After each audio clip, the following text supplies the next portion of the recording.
Buenas noches. Welcome to another episode of El Bicio by Pedro Rush.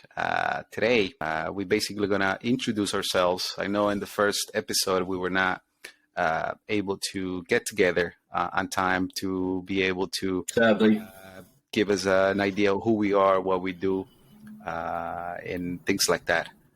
My name is Mario Archila. I do local rides. I do local events. Sometimes I travel to another country and do rides there. Not to compete.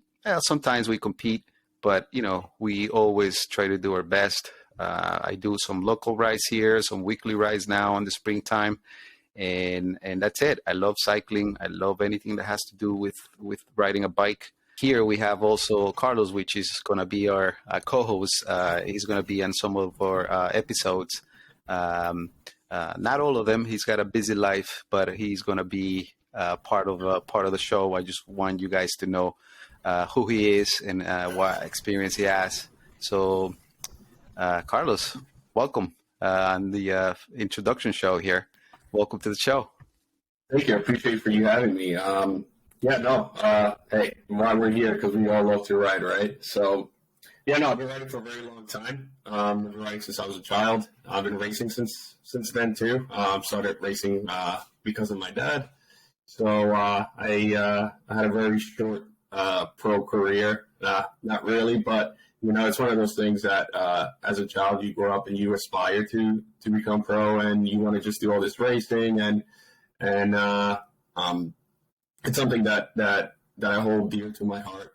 It's something that once when I have a kid, which I will soon, that's going to be one of the first things I'm going to teach him is how to ride. So tell us. I don't know how you got introduced to cycling. Tell us, where you compete briefly, so we can make the introduction short, and then we can start talking about some of the stuff that is going on around us. Sure, yeah. So I first started racing a lot in New York City, Central Park and Prospect Park. From there, that's when I started meeting coaches, and that's when I started to venture out to see what else is there, what other types of terrain, types of races, different types of racing. I've pretty much done it all: track, crit, road races, stage races, things like that. Also, a lot of the rides, like the local rides, I've done them all. I haven't been riding, so I've been lacking there a little bit. Mario's trying to push me so we can start doing some real good fun gravel rides and get some good team racing in, which I normally do, but it's been a little rough. He's been slacking off. I've been bullying him into getting him out there to ride with us. He's a good wheel. He knows how to ride a bike, and I do miss him out there once in a while, especially our cafecito rides where we go and stop and grab some coffee and BS with the guys. That's the part I miss the most. But you'll get there. You'll get there. Eventually. You got a busy life, but hopefully you can join us once in a while to record some episodes here. We're gonna have different co-hosts. I'm gonna be the main one. You're always gonna see my face. And once in a blue moon, we're gonna have a guest to co-host our podcast here. But hopefully, Carlos can join us a little more often.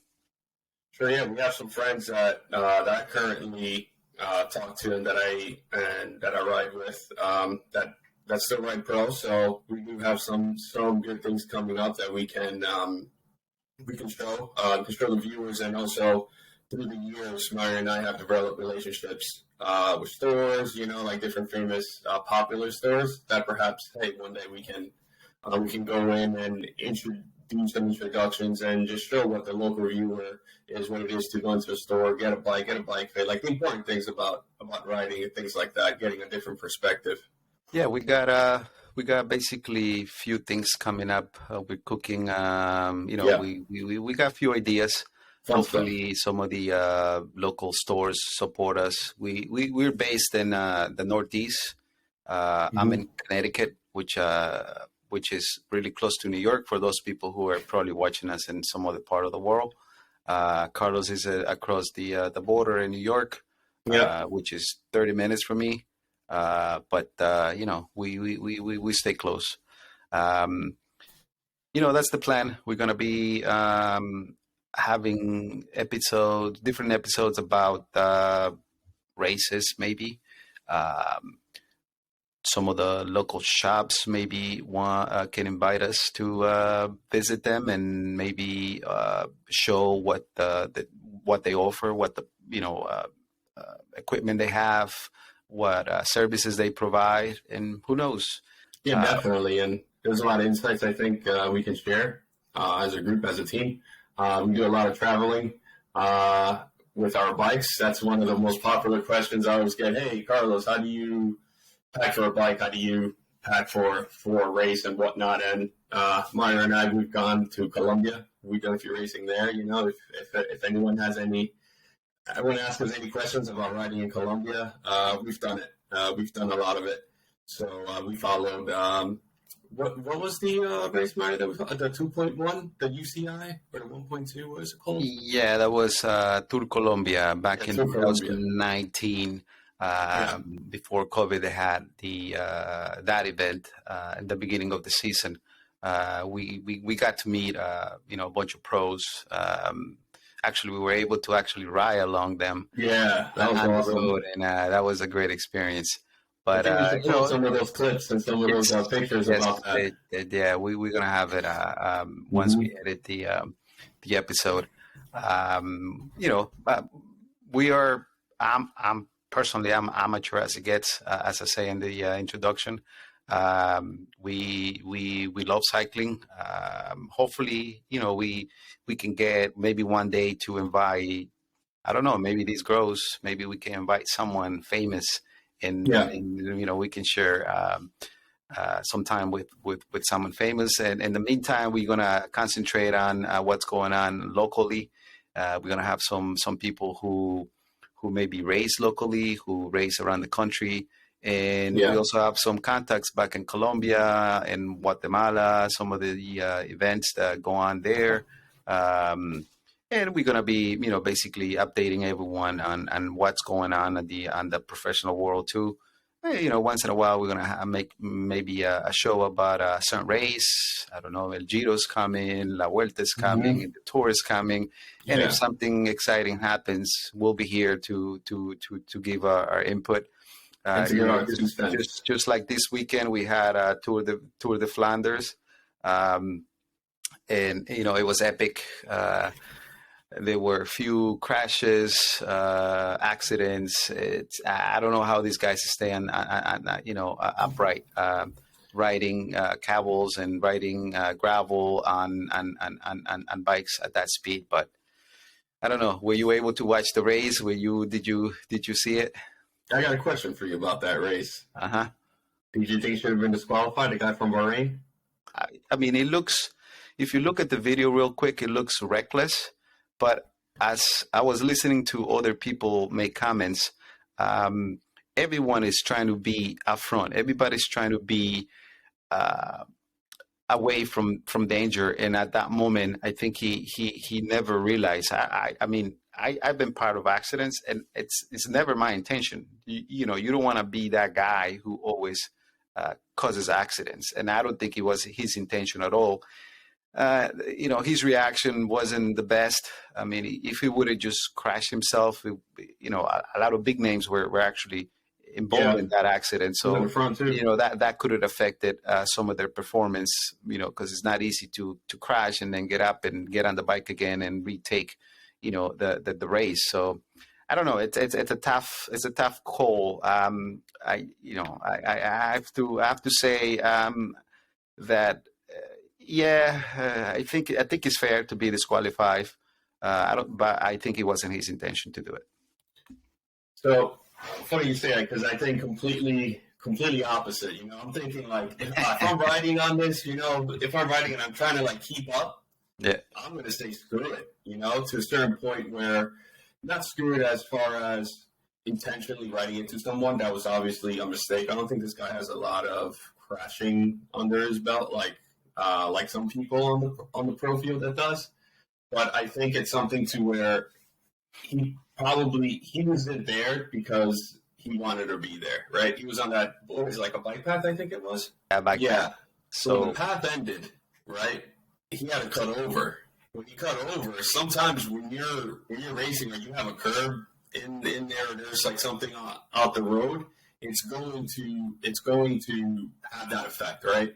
And I think that the judgment was based on the effect that it had. It didn't.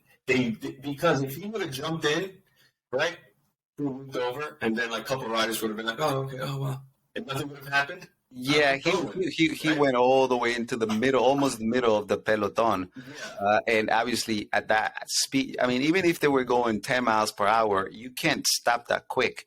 So you can see all the carnage, as he rode away. And I fell for the guy, to be honest, because imagine when you were at the finish and you were part of that accident, and you see the guy who caused it. I mean, at that moment, we all, in the heat of the moment, and we all probably going to curse him out. And after you see the video, I mean, I wouldn't blame the guys that got involved in the crash for being pissed off. No. I mean, that's something that, yeah, of course, probably like heat in the moment when you go down, you're going to be upset. But anyone in that situation, no one there is going to stop and be like, oh, wait, let the Peloton pass, and then let me hop on. No, everyone. If you don't want people riding on the sidewalk, right? Because it happens, right? People ride on the gutter, right? Well, what happens when it's Paris Day and everyone is on the sides? Well, yeah, that too. Everyone is like, hey, when they go into the forest, right? What is it called? Like there's something for it's like that black forest in Paris Bay. Yes. They've done. I think they put barriers now. Before there wasn't any barriers. So now it's actually tighter. It's actually tighter now, and and everyone wants to be in the front. But, moving on from we could talk about these all night because we love cycling, and it was a sick race.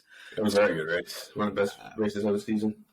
Yeah, that's one of the, monuments, as they call it. So, we're going to have, it's early in the season, we're going to have a bunch of stuff. We also, in the last maybe 2 years, gravel took the scene by storm, and that's what actually we've been doing in the last couple of months.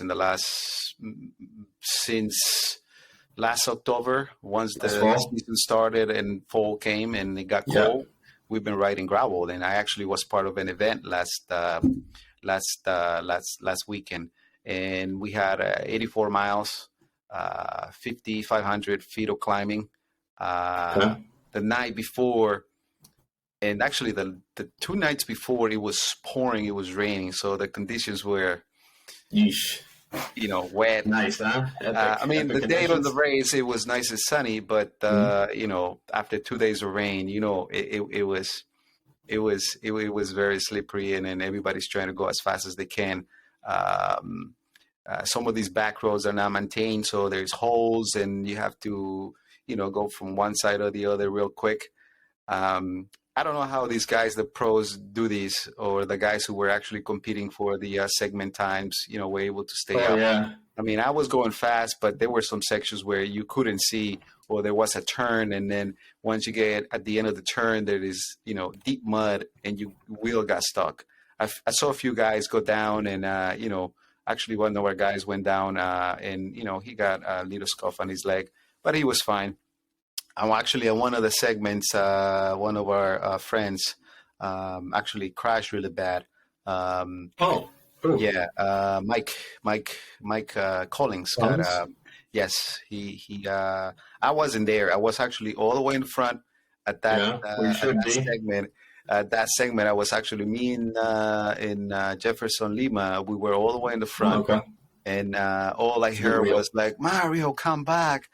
And when I look back, I saw them trying to, pick themselves up.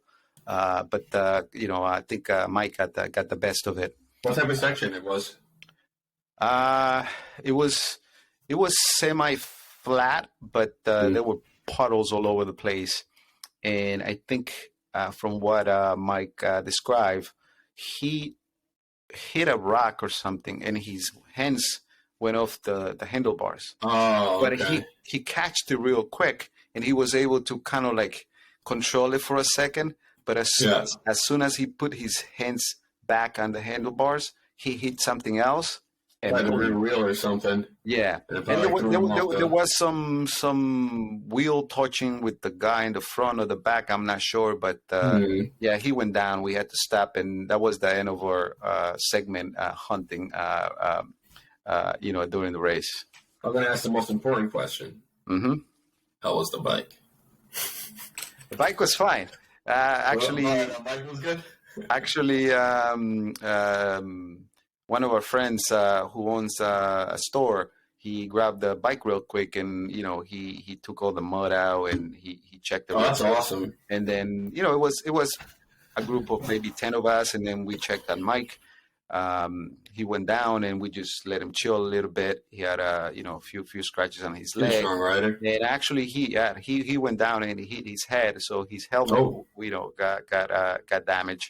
But he was a trooper. He got up. We gave him There you water. go. We feed him, and then we took it easy. After that, he started attacking us. So I know There we go. he was doing okay because he's He's a a good really rider. strong rider. So yeah, I know him for a while. He's a very yeah. good mountain biker too. Yeah, it was great that he was able to ride, back to the end. That's always good when you can make it back. Yeah, we also, Wheels, yeah, we'd also be covering, some of the local rides that we do here. We have a Wednesday night ride, which My favorite. everybody in Fairfield County who wants to, show, how strong he is, he can show up every Wednesday. I'll be honest. It's not people from 5:30. Fairfield County. People from all over come to do this ride, and Well, it's known around here, but not everybody knows about it. And once if you have a friend and you come to the ride and you see how fast that goes, it's gonna catch your eye, and then you're gonna be like, hey, if you're really competitive, you're gonna ask your friend, where is this ride? Give me details, and then. The group ride has been growing in the last 2 years.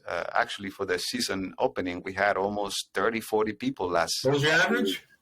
Average was actually one of the fastest ones for a season opener. I've been in a few of those, and I suffer. I don't know what these guys are doing. I don't know if they're taking any time off the bike, but No. I don't know. Well, I'm afraid it's just going to get faster. So I was on the big group. And I can tell you that I suffer a lot because we rode gravel for the last 3 months, and we do, short efforts or when you go up a climb, but you don't go as fast for a long time like you do, which is almost 2 hours. I started looking at comparing all the prior years season openers. This was tough. So. I don't know. Every time I think of the Wednesday night now, it's I always it always hurts to go there. But this year, I think it's gonna get spicy there. So I don't know. See, for me, it hurts not being there. You've done it. You've done it. You know how it is. 23, 24 miles average speed for 37 miles, which is the first few rides of the season, and then it gets to 45 miles, actually, no, a little 46, 47 miles. Yeah. For almost 2 hours at 24, 25 mile average speed. And, it's not flat. It has some climb. Rolling, right? It's rolling hills. So it's tough. So we'll see. Yeah, no, this is one of those like legendary rides that it's been going on for a long time. How long? I've been doing it since I was a teenager. Before I can drive. There's another rider, another 2 riders, but the rider that I recognize that we actually spoke about and we laughed about it was Matt Armstrong. It's funny because I even recall the car that he used to drive because I wanted that car when I was a kid. He's still in charge. Funny, yeah. He's El Jefe, and nothing goes down without him proving it. So the last few weeks it's been crowded. Not everybody stays, obviously, but the last 2 rides, especially the one last week, there were a lot of people who were all over the road on the first section. The first section is basically a warm up for the first maybe 5 miles, just to so listeners have an idea what the ride's like. First 5 miles, you BS with other riders. You kind of warm up, but we usually kind of like take it easy for the first 5 miles. Once we get to a point where the segment starts for the whole ride, then it starts getting a little spicy, and it's downhill, pick up nice speed, and then it goes up a little bit, down and up and down, and then there's this section called Round Hill Road, which is everybody who's done the ride knows how hard they go at that section. The climb is not that hard. It's just the effort you have to, how much suffering you have to do in order to get make it to the top. And not only that, but once you make it to the top and you get to the flat section, sometimes if there is a breakaway, everybody's trying to get into that breakaway, and that just hurts. Yeah. From what I know, so right now it's the short loop, right? Because there's 2 loops. So there's a big loop and there's a smaller loop. Right? Since it's only springtime and it gets dark early, Okay. and the ride starts at 5:30. The first, I will say, we already in April, May, maybe for another 6 more weeks. It's gonna be the short one, which is 37. That one has a nice section in the middle, where again they attack and it gets really hard. Once the full Wednesday night ride begins in the middle of May, it's 45 miles, and it's basically the same route. It just extends a little more out towards New York, a little more, and it gets a little hillier actually, because you have 2 climbs, 2 more climbs that you have to try to survive there. I mean, that's the famous 35, right? Yes. Well, in the last, yeah, the last couple of rides last year, since the road it's in pretty bad shape, they've been calling it a neutral zone. So because at that time that we go, there's also a lot of cars, and we try to form single file. Everybody's there, and once we try to respect the rules there. Once we with the rush hour traffic. Yeah, exactly. So that actually has helped a little bit in a way. A lot of people are able to stay on the ride because we play a neutral, and once they make it to the top, all bets are off because everybody starts hammering again. And once you get to the other section, the other hilly section, which is called Route 124, then the fireworks start again. So yeah, that's like the fun part about it. It's the racing, and by then everybody knows what they're doing. And actually, really nice, like consistent, hard. Some of the local racers who do some of the local grids come and basically use that as training, because it's 2 hours at max effort. So it's good training, and if you're training for an event, or if you want to I don't know, maybe do the Grand Fond de New York in May, or another event. That's it's not going to be 100 miles every Wednesday, but it's going to give you half. It's going to test you and see where you stand. Yeah, where your abilities lie. Yes. So that's another ride that we do locally. We also do the local Sherpa ride, which is out in Westport, Connecticut. The other one, it's actually in Greenwich, Connecticut, and that's actually a Saturday ride, which is another 45 miles. And personally, I find it harder actually than the Wednesday night. It's harder because I don't know why. I'm the same way too. I can hang in on a Wednesday night, but Sherpa sometimes it gets to be a little bit of a struggle. Well, the crowd, it's a little smaller, and It's very sometimes, selective. sometimes it's hard because you have to work a little more, and you try to stay behind and try to suck some wheel for a little bit, but you And the have to climbs are longer as show well. your face, and then Yeah. at the climbs are longer, and they go full gas, and Yeah. it has some sections that are painful, but we that's what we like. I don't know why we love to suffer, but you know every Right. time I'm in the middle of the ride, I always say I'm never again, and then there I am every Wednesday or Saturday. I'm there, showing my face. There's And you're also there's also um, especially now in the beginning of the season, they have the same people who do the Wednesday night ride. They organized slams, which are 70, 80 miles. Those prep you pretty good for events that you got coming up in summer. the slams are basically for anyone out there who doesn't know what I'm talking about. It's an extended version of a Wednesday night ride. Yeah, Instead of yeah, it being that's 45, it's literally Wednesday night ride, same guys, but 80 miles, basically 100 miles, depending where they once go. in a once in a blue moon they'll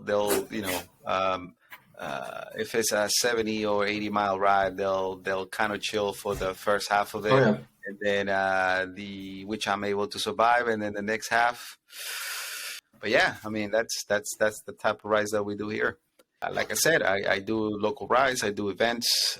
Carlos has been slacking off lately, but he'll get there. yeah. We wanted to use this video to kind of like introduce ourselves, get to know us a little bit more. Every we're gonna try to do an episode with a different guest. At least every 2 weeks, maybe once a month, depending on how it goes and how much interest there is. And hopefully, we get to talk to different people from different perspectives from different countries. Um, the first episode was in Spanish, and this is in English, so we're gonna be going back and forth depending on who our guest is. Carlos, Spanish is not the greatest, but he he survives. But Yeah, I understand better than I can speak, but it's I promise it will be good. welcome to the introduction episode of El Bicio. El Bicio basically translates to, how can you say it, Carlos? Help me out here. It's the addiction, It's an addiction. It's a riding addiction. It's like you just ride and you just don't care, like about this pain, right? It's one of those things that you're like, oh, why am I here? And then you're off the bike, you're like, I should be riding. It's There like you one of go. those things that's like, damn if you do, damn if you don't. That's basically how the show is called, El Bicio. El Bicio means an addiction. That's, I guess, we all addicted to that, and I guess it's a good addiction. That's what's going to bring us here. And yeah, hey, let us know what the listeners out there want to hear, what they want to see. We're going to try and switch it up. The environment, the guests, the host. Try to keep it fresh for everyone. Yeah, that's very important. Please do comment. Do comment on this video. What you guys will be interested in. We have a few friends who are doing different events around here, and hopefully, we can gather some interest, and we can have him here as guest. We all learning. This is not perfect. We're trying to make it as casual as possible and make everybody comfortable. So this is something that Carlos and I have been talking about it, and we finally got to do it. So hopefully we can have some feedback from everybody to tell us what we're doing good, what we're doing wrong, and we can improve it. Awesome. Yeah, so thank you. You are the first, Carlos, and we'll probably end the episode here. Last words, just keep riding. That's it. Thank you.